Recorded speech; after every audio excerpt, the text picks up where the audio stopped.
Interdistrict transfer permits have been a long-standing tool that families and students have utilized if they need to seek a change from their current education situation. Interdistrict transfers allow a student to transfer from one district to another district if both districts consent, excuse me, to the transfer and the student meets any local determined conditions. For instance, districts receiving these transfer students may require students to meet certain attendance and or academic standards.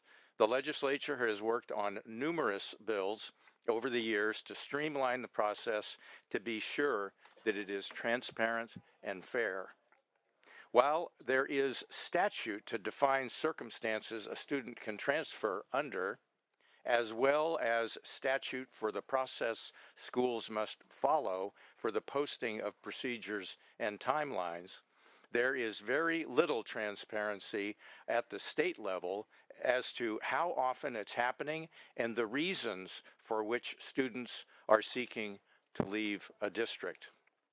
This leaves educators, parents, students, and policymakers alike lacking on the why of these requests that they're happening in the first place. School districts already gather much of this information, but it is not reported at the state level. Without this type of performance and utilization information, it's difficult to understand the full extent that interdistrict transfers are being utilized, and again, why they're being utilized. This bill actually builds on AB 1984 by then Assemblymember Weber, which unanimously passed last year. The bill requires local education agencies to provide the California Department of Education with data on pupil transfers due to disciplinarian reasons, and for the CDE to collect and publish that data on its website. SB 399 requires a school district to maintain a record of all requests for interdistrict transfer and records of the disposition of those requests. It'll also require a school district on or before the end of June of each year to submit the information described above for the current school year to the state superintendent of schools. The bill would require the superintendent on or before August 1st of each year to post the information submitted for the current school year on the department's internet website. Here today with me for a return performance is Lance Christensen of the California Policy Center, who is in support. And also joining is Kenneth Capan, who is with the LAO to provide technical information as needed. Thank you, Lance Christensen, representing the California Policy Center. Thank you, Chair and Vice Chair and members. A bill like this is pretty amazing because it really doesn't change any major laws in terms of responsibilities or over school boards, but it provides accountability. I know this committee is very strong on accountability, and so we want to make sure that these school boards are able to account for the reasons why or why not students are able to change. We track lots of information through LCAPs, through data in terms of average daily attendance. We do things in terms of, as was noted before by the author, discipline reasons as well. So this bill is worthy of your time and attention and allows for a robust conversation about why parents may be moving from district to district and how these districts are responding to them and keeping them accountable. So thank you for your support.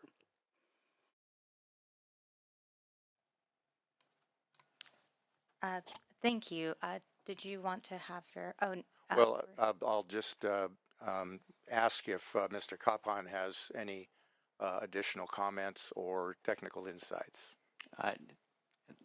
Thank you, Senator and Chair and members. Kenneth Capan with the Legislative Analyst's Office. We're really here in a technical capacity. A few years ago, our office published an evaluation of a different interdistrict transfer program with similar data requirements as this bill would enact for the interdistrict permit process. So we're not here to make recommendations, but to answer any questions you might have about the state's experience with that program that might aid your deliberations about this bill. Thank you. Great, thank you. And this is committee. Do I ask him? Apologies. Great. Now let's hear from any other support witnesses here in room 2100. Please use the microphone outside of the railing. And please only state your name, organization, and position on the bill. Nicole Young, Placer County Chapter Chair, Moms for Liberty, as well as the California Chapter Legislative Chair, in strong support. Mary Little, Trustee, Kern County Superintendent of Schools, in support. Thank you. Anybody else? Are there any opposition witnesses? We will now move on to lead witnesses in opposition. The two lead witnesses may come forward and use the microphones at the table in front of us.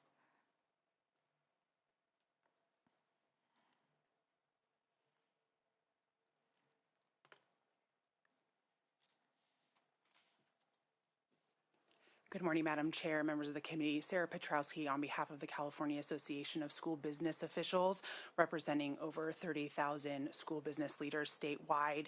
I first want to thank the author's office for reaching out to us and getting our input on this bill as they were considering introducing it. Our members pride themselves on being data-driven. CASBO also prides itself on being data-driven. We understand there are times where we need information to help us make decisions. But we have seen over the years an explosion in the new reporting requirements that are being placed on our local educational agencies. Last year, CASBO was a proud sponsor of SB 1315, which required the California Department of Education to summarize all of the reporting requirements that our local educational agencies are facing right now, including information on why those reports are required, and the bill required CDE to also provide recommendations on what places where we can streamline reporting, remove duplication of effort. In February, we sent a letter to the budget committees and the education policy committees with a coalition of our colleagues, and noted that we remain concerned about this explosion in reporting, which these reports are often duplicative and unnecessary. Our letter raised 6 questions from the Assembly's analysis of SB 1315, which we urge the legislature to keep in mind when considering these new reports. Specifically, 6 things: the purpose of the new reporting requirement, the audience for that report, the value that that reporting requirement would bring, its feasibility, specifically for small LEAs, which have staff that are doing multiple jobs, duplication, and duration of those reports. Our school districts, our local educational agencies are facing tighter budgets than ever and staffing shortages, and we just ask that we prioritize our resources on those things that directly support our students at this time. So thank you for hearing the testimony, and we respectfully oppose. Thank you. Are there any opposition witnesses here in room 2100? If so, please use the microphone outside of the railing. Seeing as there's none, thank you to all our support and opposition witnesses. We will now bring the discussion back to the members. Do any of our members have questions or comments on this bill? Senator Cortese. Thank you, Madam Chair.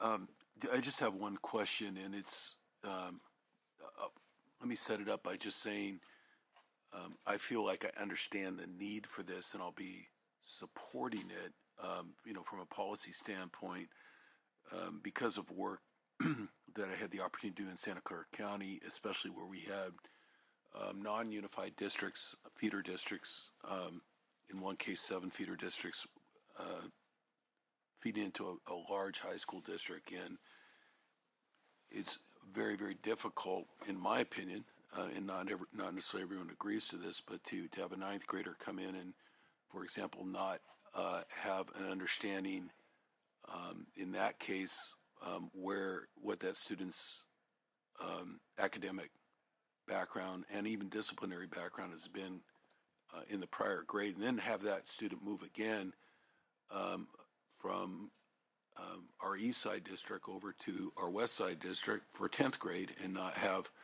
those kind of records follow.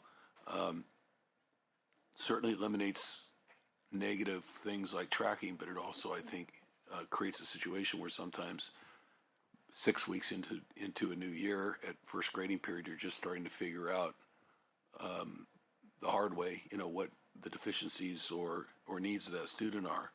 So that's all good. What we had to do, though, is to set up a freestanding database through our County Office of Education, because most of the districts were operating with different either proprietary software or different data systems that didn't talk to each other. There's just no way to, expect, in terms of mandating something on the districts for them to, keep a ledger or something of a manual file that's moving around when you have 20, 25,000 students at a time sometimes in the mix. So I believe that in our case, the database we created through our County Office of Education, and frankly, the county government had to step in and kind of help fund that, help pull all that data together into, sort of a single district-facing dashboard on each student that obviously had confidentiality wrapped around it under the Ed Code, and it still exists. But when I look at that and then look at what the Commission on State Mandates may say, in terms of trying to do that statewide, clearly you'd have an extraordinary appropriations issue. And I think that's just symptomatic of what the opposition witness was speaking about. I mean, the conditions of trying to deal with this, less on the regulatory side. Frankly, I'm not concerned about that, but just on the putting the mechanics of it together, is certainly raises some extraordinary appropriations issues. But you're here in a policy committee. The policy, I think, is right. I'm not sure how to go about getting something like this done, whether it's your bill with what may be a big appropriation tag, or if it's setting up or supporting those kinds of databases first, through a budget ask that would then allow this kind of data to move freely. But I do agree it's important, and I didn't even get into bringing in health and human services issues and things like that in this day and age. We ran a bill.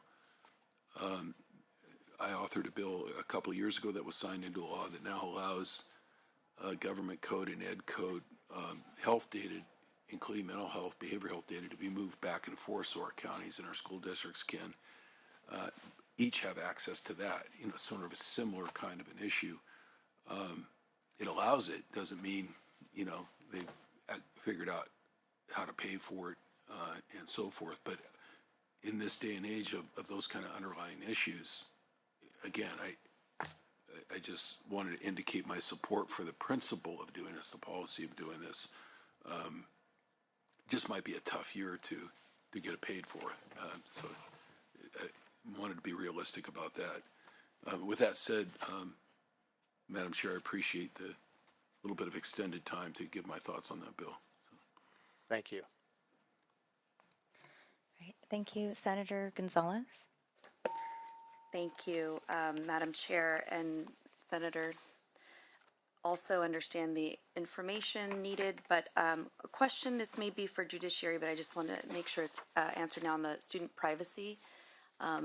If this were to be published publicly, what that means for student data, especially that of English language learners. So have you thought of what that could look like in terms of remedies? Well, it would not be unlike the result of then Assembly Member Weber's AB 1984, reporting the information specifically for disciplinary requirements, but this bill would require more reporting, but of a very similar variety. So if the privacy aspects were satisfied with regard to AB 1984, then they should be for this bill too. Okay, I will probably lay off the bill today, just given I'd like more clarity around that. I will certainly look at AB 1984 as well. I understand, the intent here, but still feel a little uneasy, especially now given a lot of student feeling around immigration, and obviously that's a huge issue. So I will lay off the bill today, but look forward to talking to you. I'll be happy to talk with you about it. Thank you very much. I know you will. Great. Do any other members have questions or comments? Great. Well, Senator Niello, I had just a quick question for you that I wanted to follow up on. Yesterday I met with several school administrators that are from districts in my region and from across the state. And we talked about particularly SB 1315. And I think part of the frustration that I've heard from our school administrators is when navigating some of the multiple reporting requirements that we've placed on them, that it feels like all of their time is being consumed with data gathering and providing reports. Many of them that they've pointed out are quite duplicative. Many of us pass bills and, oftentimes don't realize that some of that legislation may have been done before, and I'm sure you're more familiar with that than I am, and have, described this as a challenge that's really placed a lot of bureaucratic red tape on them and really prevented them from being able to do the important work of engaging with their teachers, engaging with students, and getting to provide some of those direct services. So I wonder if SB 399, which you've presented here, have you had an opportunity to look at, one, whether or not there's been legislation passed before that gathers data similar to this? Are there school districts that are maybe already gathering some of this data for other reasons and other purposes?